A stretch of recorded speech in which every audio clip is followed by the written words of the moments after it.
여러분 안녕하십니까? 7월 10일 화요일의 뉴지스탁 마감 시황 뉴스입니다.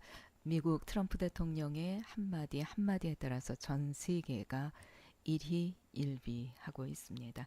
트럼프 대통령의 트위터 메시지 한반도 비핵화와 북미 관계의 신뢰감을 표명하는 메시지로 오늘 모처럼 남북 경협주가 상승하는 모습을 보이기도 했습니다.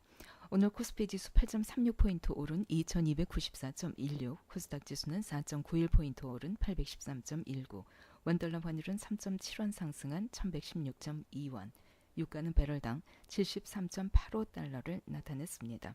코스피 시장에서는 외국인이 327억 원, 개인이 527억 원어치 순매수했고 기관은 1155억 원어치 순매도했습니다. 코스닥 시장에서는 외국인이 360억 원어치 순매수했고 개인은 62억 원, 기관은 223억 원어치 순매도했습니다.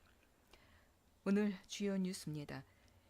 2018 미래 에너지 포럼에서 동북아 슈퍼그리드 사업이 낙관적으로 전망됐습니다. 동북아 슈퍼그리드는 한국과 중국, 일본, 러시아, 몽골 등 동북아 국가의 전력망을 잇는 초대형 프로젝트입니다. 전기가 남아도는 국가와 부족한 국가가 전력을 주고받아 안정적인 전력 수급 체계를 구축하는 사업입니다. 가령 러시아의 천연가스, 몽골의 태양광 전력을 수출 상품처럼 이웃 나라에게 파는 것입니다. 최근에는 신재생 에너지 자원을 공동으로 개발해서 활용하고 에너지 부문에서 협력하는 사업으로까지 확대시키고 있습니다. 이미 유럽과 북미 등 전 세계 80여 개국은 250기가와트 이상의 전력을 연계하고 있습니다. 그러나 동북아 지역은 지형이나 정치적 상황 때문에 국가 간의 전력 연결이 안 된 상태죠. 현재까지 한국과 중국은 전력망 연계에 대한 공감대를 형성했고 한국과 러시아는 전력망 연결의 타당성 검토를 위한 공동 연구를 계획하고 있습니다. 정부에서는 2030년까지 신재생 에너지 발전 비중을 20%까지 확대하겠다고 발표했습니다.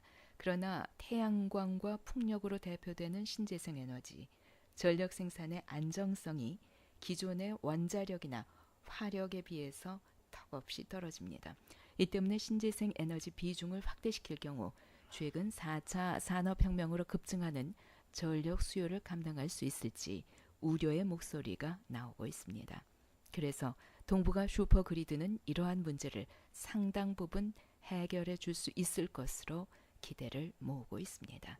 관심 종목은 삼화전자, 뉴인텍, LS, 누리텔레콤 등입니다.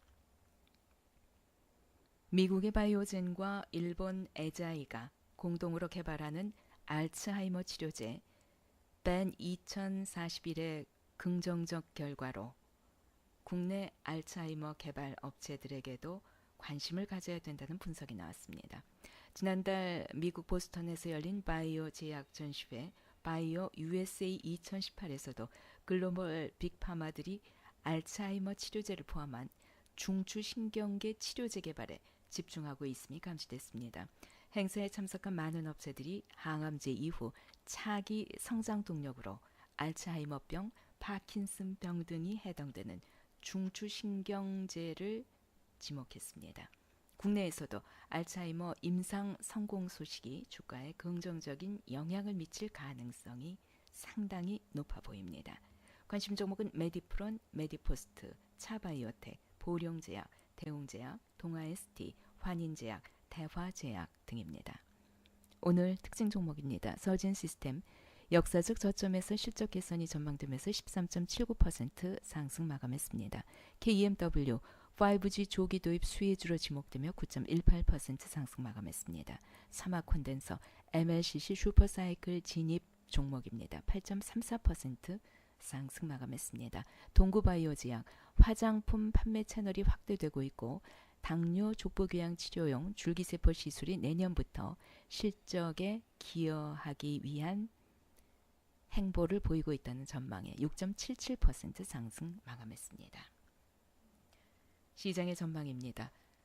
미국과 중국의 무역전쟁을 시작으로 유럽연합, 캐나다, 멕시코도 미국의 보호무역 조치에 강력하게 반발하고 나섰습니다. 도널드 트럼프 미 행정부가 잠정적으로 유예했던 철강 알루미늄 관세를 지난달 1일을 기해서 부과하면서 당한 만큼 돌려주겠다. tit 포텟 싸움이 심화되고 있죠.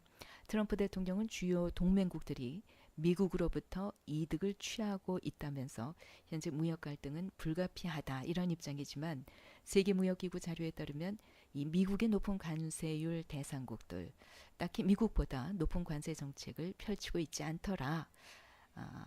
조사 결과 이렇게 나타났다는 것을 마켓 인사이더가 보도하기도 했습니다.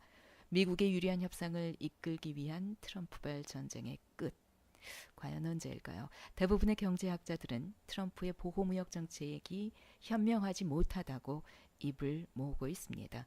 경쟁이 줄어들게 되면 미국의 생산업자들, 소비자 가격 당연히 올리게 될 테고 또 수입산 부품에 의존하는 기업들은 제품 가격을 올릴 수밖에 없습니다. 결국 이러한 것은 소비자들에게 그대로 전가되죠. 결국 무역 전쟁이 길어질수록 모두가 많은 것을 잃을 것이다. 이런 전망이 계속 나오고 있습니다. 트럼프라고 해서 이러한 걸 모를 리가 없겠죠. 그렇기 때문에 길지 않은 싸움이 될 것이다. 이런 희망을 가지게 됩니다. 시티은행이요. 중국이 무역전쟁을 통화 완화 정책을 통해서 대응할 것이다. 이렇게 전망을 하기도 했습니다. 인민은행이 지난 6월에 은행권의 지급 준비율을 50bp 인하한다고 발표했는데 이는 시중에 7천억 위안 이상의 자금 투입 효과가 있는 것으로 추정됩니다. 하반기에 지준율을 또 추가적으로 인하하지 않겠느냐 이런 예상치가 그래서 또 나오고 있습니다. 중국이 역내 개인 투자자들의 세액 부담을 낮춰서 역내 수요를 촉진하는 데 집중할 것이고 그래서 시장의 추세는 앞으로 몇 주일 동안 과연 무역 협상이 어떻게 진행될지와 올해 중국이 6.5%의 성장률을 유지하느냐 여부에 달려 있다. 이런 분석이 나오기도 했습니다.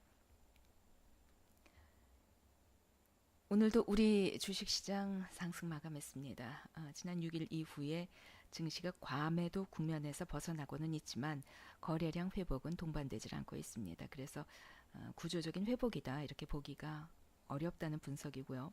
아직까지는 기술적 반등 수준이고 이 기술적 반등 이후에는 증시의 관심이 2분기 실적 그리고 미국과 중국의 무역 분쟁 문제로 다시 회귀할 가능성이 높습니다. 그래서 이제부터는 실적 성장주에 대한 관심을 가지셔야 될 것 같습니다.